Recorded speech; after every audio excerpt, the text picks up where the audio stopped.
Okay. I see. Okay. I have base vav. Yes. Okay. Um, if one betroths two women with the value of a pruta, or one woman with less than the value of a pruta, even though he has sent gifts afterwards, he is not betrothed because he sent them on account of the original condition. The same applies to a minor who is betrothed. If one betroths a woman and a daughter, or a woman and her sister simultaneously, they are but not betrothed. But it happened that there were five women, among whom were two sisters, and someone gathered a basket of figs, which were theirs, and they were from Shemitah. And he said, all of you are betrothed to me with this basket. And one of them accepted it for all of them, and the sages said the sisters are not betrothed. That has got to be one of the wildest Ma'aser Shehayas. Like you understand when they talk about hypothetical situations in the Mishnah and whatever. Okay, you understand it's hypothetical, but this says Ma'aser Shehaya. This actually happened that a guy went and tried to marry five women at once and got off the hook, and he said now he's only married to three of them. It's just okay. Uh, When someone betroths with his portion, whether from the most holy offerings or offerings of the whole lesser holiness, he is not betrothed. With a second tithe, however, inadvertently or unintentionally, the Kiddushin is not valid. These are the words of Rabbi Meir. Rabbi Huda says if inadvertently the Kiddushin is not valid, if unintentionally it is valid. And with Hektish, if intentionally the Kiddush is valid and inadvertently it is not valid, these are the words of Rabbi Meir. Rabbi Huda says if inadvertently it is valid and if intentionally it is not. Okay. Okay. All right. HaMakadesh Ba'orla. B'kilaya Kerem B'shara Niskal. Okay, now this Mishnah over here is going to give a laundry list of things that are Asr Bahana. Okay, and they are all going to, and they're all not going to be possible for Kiddushin. You cannot give a Kiddushin with them, and we'll see why. Okay, Hamkadesh Orla, the first 3 years of the tree's produce, Kilaya Kerim, things that grew, the mixed species of the vineyard, the Shora Niskal, an ox that killed a person and needs to be killed, Egla Rufa, Tzipore Metzora, the birds of a Metzora offering, and Sa'ara Nazir, and the hair of a Nazir, Peter Chamor, the first issue of a donkey, Basar B'chalav, right, meat and milk that were cooked together. B'chulin shenishchatu ba'azara. If you have chulin meat, a chulin animal that was shechted inside the temple, all of these are asa bahana. All of them eina mekodeshes. Why are they not mekodashim? Because being that they're asa bahana, they have no value, and we've got to and kiddushin has to be affected with something that's shava prota. So they're not worth a prota. Therefore, there's no kiddushin. Okay. Mecharan, however, if any of these things he illicitly sold, he's not allowed to sell them because they're Asr Bahana, but he sold them and now he's got money in his hand. Now that money, the Isser Hana does not transfer to the money that's in his hand. The buyer is the poor friar who's left with something that's Asr Bahana, and it's his problem now. The seller has got the money in his hand and it's not Asr Bahana, and therefore Mecharan v'Kiddush b'Demehen Mekudeshes. So if he uses that money now to do a Kiddushin, it is valid. Yud HaMekadesh b'Trumos. If somebody uses, like let's say, a coin has got truma or masros, even a maser rishon or matanos, that is maser rishon. Yeah, so the Levi's got his maser rishon, and he uses that to be mekadesh a woman. Matanos, the gifts that are given to the coin from like Azra lechayim b'keva, parts of the animal that are given to the kohen from a kosher shechita. The meichatas, even the water of paraduma, right? The meichatas that you use for sprinkling, it has a value. Okay, over efer chatas, and even the ashes of the paraduma that are meant to be sprinkled in the water. Those have a value. They're not asur b'hana. Hooray is zom kadeshes. Even though this is not what they're supposed to be used for, they have a value, and therefore, if she accepts them as kiddushin, it's a valid kiddushin. Rafilu Yisrael, even if it's a non-kohen who has inherited truma, for example, let's say from his maternal grandmother, a grandfather, his maternal grandfather. So now he's inherited truma. He can't eat it himself, but he can give it to any kohen that he wants to, or sell it to any kohen that he wants to, and therefore it's got a value, and therefore he can effect kiddushin with it. Okay. Ha'omer lechavero tzei v'kadesh li isha plonis. Okay, this is a bit of an awkward situation. Man takes a shine to a certain woman and says to his friend, "Listen, I can't get there right now, but I want to just make sure that I secure this girl's hand in marriage. Go and do the kiddushin for me, please." V'halach. So the shaliach goes and takes a look at this girl and says, I kind of fancy her myself. V'kid atzmo. So he violates his own shlichus and decides that he's going to be mekadesh her for himself. Well, mekudeshes. That's what comes of sending a shaliach in your place. Is that he can change his mind and decide not to be a shaliach for you, and he can do the kiddushin for himself. Okay.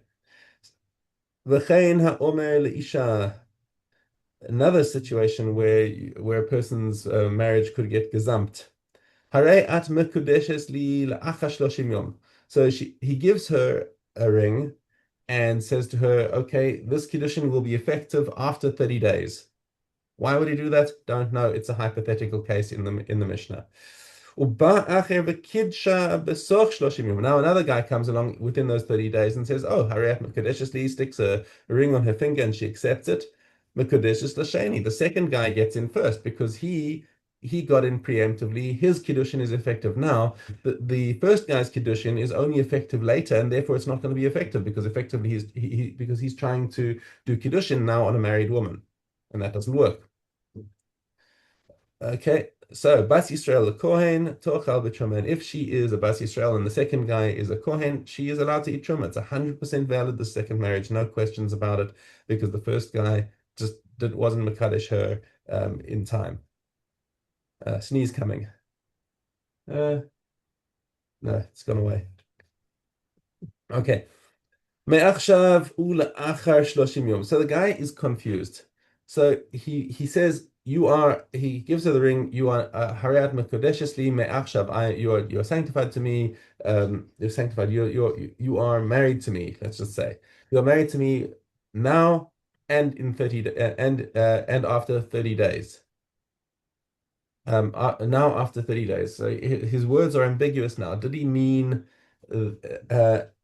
now, as long as I don't change my mind after 30 days? Maybe that's what he meant. Or is he saying now and then he changed his mind and said, wait, no, only after 30 days? Makes a difference. We're not sure. Is she married from now? Is she married after 30 days? We have a suffix. Now another guy comes and gives her a ring in the middle of the 30 days. Now we have a suffix. We don't know whose kiddushin is effective because the first guy's could have been effective from now, or it could have been only effective later. In which case, the second guy's kiddushin is effective. She's married to one of the two of them, but we don't know which. So obviously, what we're going to have to do, Mekudeshes for Enem Kadeshes. She's married. She's not married. We're not sure which one, but. Bas Yisrael the Kohen or Bas Kohen Yisrael lo tochal b'truma. We don't allow her to eat truma because we're not sure which of them is her real husband, and therefore both of them are going to have to give her a get. And it's not like they can say, "Oh, you know what? I've changed my mind. You can marry her." They can't even do mavater and say, "Okay, I'm giving her a get. Now you can live with her," because it's possible that the other guy's kiddushin was never even effective. So if they want to say, "Okay, listen, you marry her," so he gives her a get, but he must also give her a get and then remarry her. Or actually, no, he doesn't need to give her another get. If he wants to remarry her, he would just have to redo the kiddushin. So the first guy gives her a get, that for sure severs his bond to her. And the second guy, now either he's already married to her or he can just give her another kiddushin. So that would work that way if they want to remain married. As long as he's not a Kohen, because then she might be a divorcee. Okay. Yeah, getting Yeah. okay. Test okay. Test hey. If two men sent two identical kitten and they became mixed up, he gives both of them to this one and both of them to this one. Therefore, if he lost one of them, the second is void. If five wrote as a group in a get, so and so is divorcing so and so, and so is divorcing so and the witnesses are below, they're all valid, and it shall be given to each one. If the text was written for each one, and the witnesses are below, that which the witnesses are read is valid. The case of two Gittin, whose texts are alongside each other, and two Hebrew witnesses extend from beneath this one to beneath that one, and two Greek witnesses extend from beneath this one to beneath that one, that which with which the first witnesses are read is valid. If one Hebrew witness and one Greek witness, one Hebrew witness and one Greek witness extend from beneath this one to beneath that one, they are both void. I'm sorry. If one leftover part of the get, I wrote it on the second column, and the witnesses are at the bottom, it is valid. If the witness is assigned to the top of the page on the side or the back of the open get, it's void. The top of this one was attached to the top of this one, and the witnesses are in between. They are both void. If the end of this one was attached to the end of this one, and the witnesses are in between, and that which the witnesses are read is valid. If the top of this one was attached to the bottom of this one, and the witnesses are in between, that which the witnesses are read and is added is valid. Okay. Sota. Chesbase. Okay. Um, and the officer shall speak to the people, saying, "Who is the man who has built a new house and who has not dedicated it? Let him go and return to his home." It is all the same whether he builds a barn, stable, woodshed, or storehouse. It is all the same whether he builds, buys, inherits, or has given it to him as a gift. And who is the man who has planted a vineyard and not redeemed it? It is all the same whether one plants a vineyard or plants five fruit trees, even if there are five species. It is all the same whether he plants layers or grafts, and it is all the same whether he buys, inherits, or has given it as a gift. And who is the man who has betrothed a woman? It is all the same whether he betroths a virgin or a widow or a sister-in-law who awaits his husband, and even if he heard that in battle that his brother died, he returns home. All these in battle ranks hear the words, "Now go in and return home to supply water and food and to repair the roads." There are the ones who do not return, one who builds a gatehouse, a colonnade, or a gallery, and one who plants but four fruit trees and five fruit trees that do not bear fruit.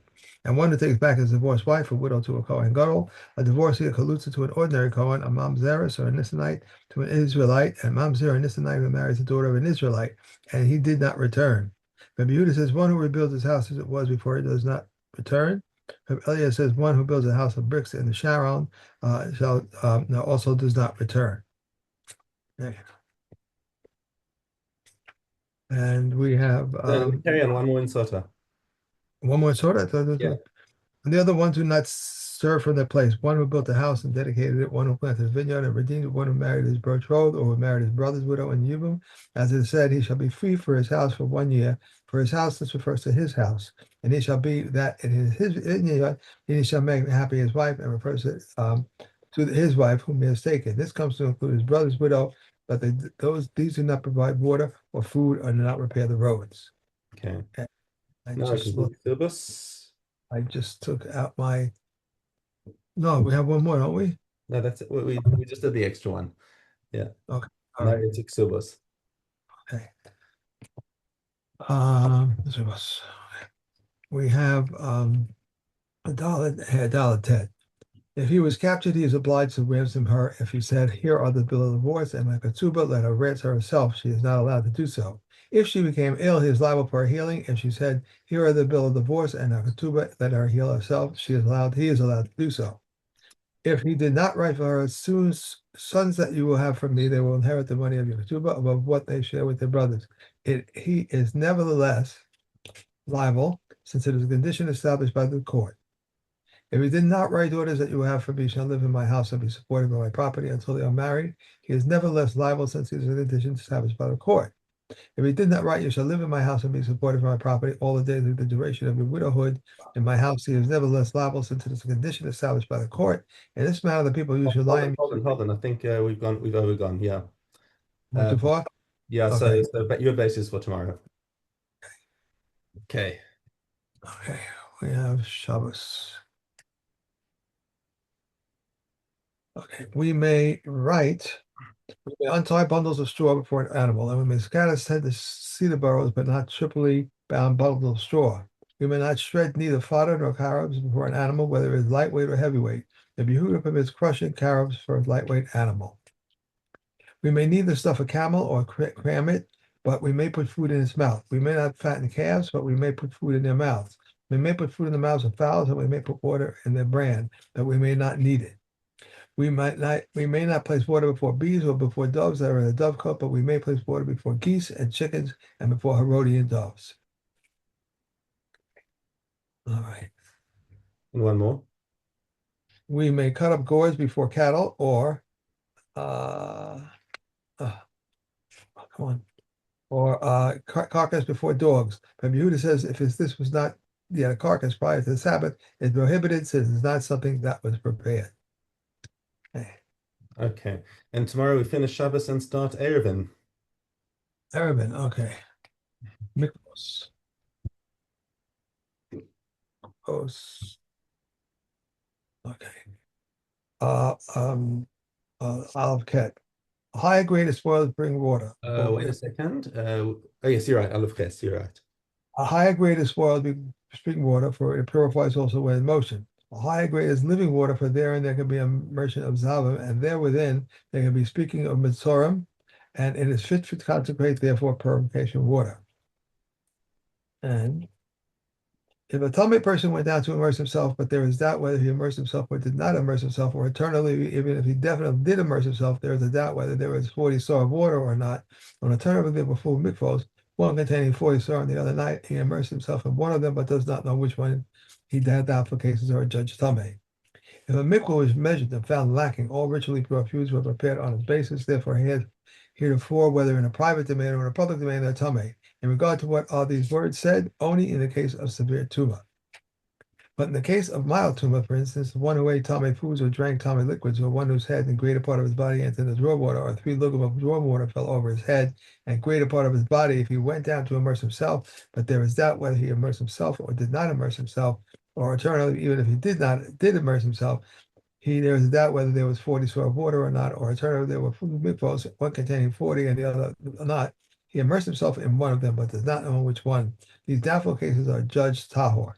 Reb Yossi declares him Tomei. For Reb Yossi says anything that is a kazacha of tuma is forever in a qualified state until it is known that it became tahor. However, a doubtful case of whether it became Tomei or whether he caused tuma is judged tahor.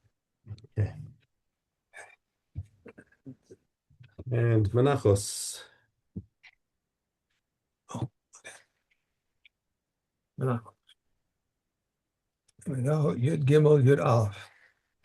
It is said regarding the animal Olah, the fire offering a present pleasing aroma, and regarding the bird Olah, a fire offering a pleasing aroma, and regarding the mikvah offering, a fire offering a pleasing aroma. This teaches us there is no difference between the one who offers much and one who offers little, as long as he directs his mind to heaven. Kulin. Okay. All may slaughter, and all their slaughtering is valid. Except the deaf mute, one who is mentally deranged and a minor, lest they bungle their slaughtering. But any of those who slaughter with others watching them, their slaughtering is valid. That which a Gentile slaughters is the vela, and defiles by carrying. If one slaughters at night, and similarly if a blind man slaughters, his slaughtering is valid. If one slaughters on the Sabbath or on Yom Tov, Yom Kippur, even though he is liable to pay with his life, his slaughtering is valid. If one slaughters with his hand sickle, with a flint, or with a reed, his slaughtering is valid. All may slaughter, and we may always slaughter. And we may slaughter with anything except with a harvesting sickle, a saw, a teeth, or nail, because they strangle. And if one slaughters with a harvesting sickle using a forward motion, Bet Shammai declares it invalid, Beis Hillel declares it valid. But if they smooth it out its teeth, it is like a knife. Okay. That's it. That's it. Okay. And have a lovely day. Have a great day. Enjoy. Yeah. And tomorrow we have, what did you say? You told me. No, that's it. We just started putting. No, we had Erevin tomorrow. And Erevin tomorrow, yes. Thank you. Okay. Have a great Okay. day. Bye.